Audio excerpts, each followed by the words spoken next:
One of the things I really love about this bed and this example right here is we have a lot of plants that want to be here, not because I put them here or anyone else put them here, it's because they decided to show up.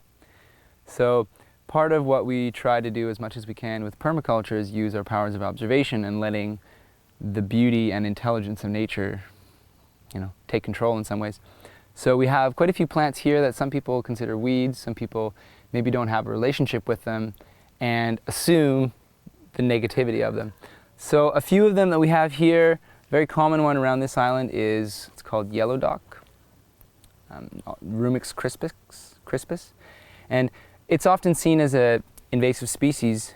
In reality, what it's actually doing is acting as a dynamic accumulator. It's pulling up minerals from the subsoil, mostly calcium and magnesium, making it available for plants in the hole, meanwhile also creating a medicinal root that as we remove these plants, we can dry, use as a tincture, soaked in alcohol, or as a decoction boiled with water, which helps feed our bodies with lots of iron, which helps cleanse our blood, and which helps keep our liver clean.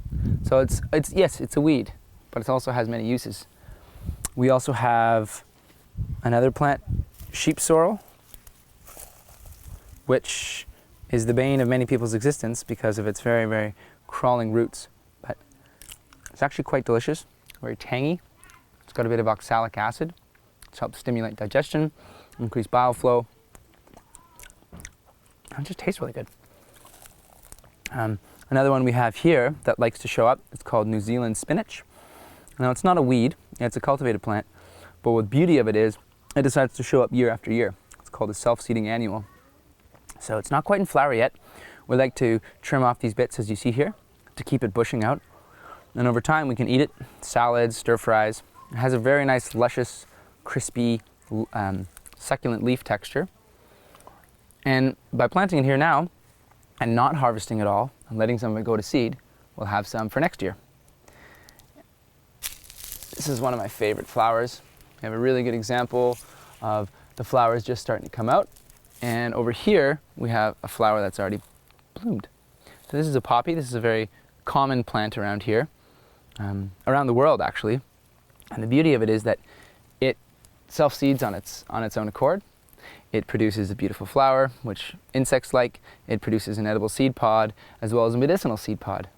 And in a time where we can't necessarily rely on pharmaceuticals to kill our pain and to sedate us, poppies could be a really great example of a way that we could be more autonomous in our medicine system. So you look around and you see other what's called weeds. Another one over here. It's an amaranth subspecies. An amaranth it's an ancient plant that was cultivated all around the world. Many parts, especially in the Caribbean, call it kilalu.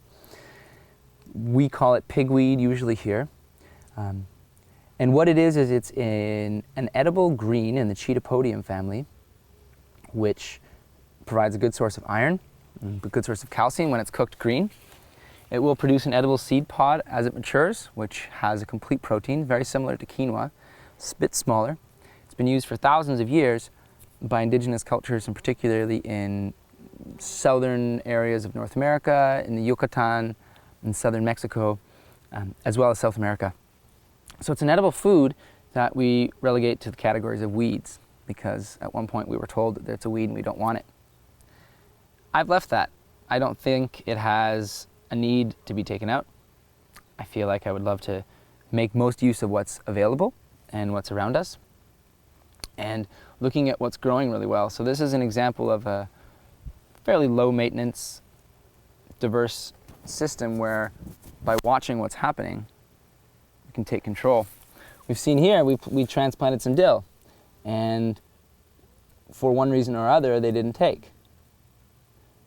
Yet, these plants that have showed up on their own accord have taken very well. So what I would like to demonstrate is that there's times when we impose our will upon nature and we impose our own design process, when reality is nature has a much more complex, much more holistic, and quite frankly, a much greater resume than we do as humans, because we sometimes forget that we don't really know much of anything. So it's a good example. I wanted to demonstrate how even if we're not intentionally planting or planning for certain pieces of gardens to happen, what we need to really do is shift our perspective and change our realities and our knowledge systems to start looking at things in a light of, well, how can I interact with you? And not just, I want you to grow in this way. So eat your weeds. There's always something to eat. There's always some medicine to be had.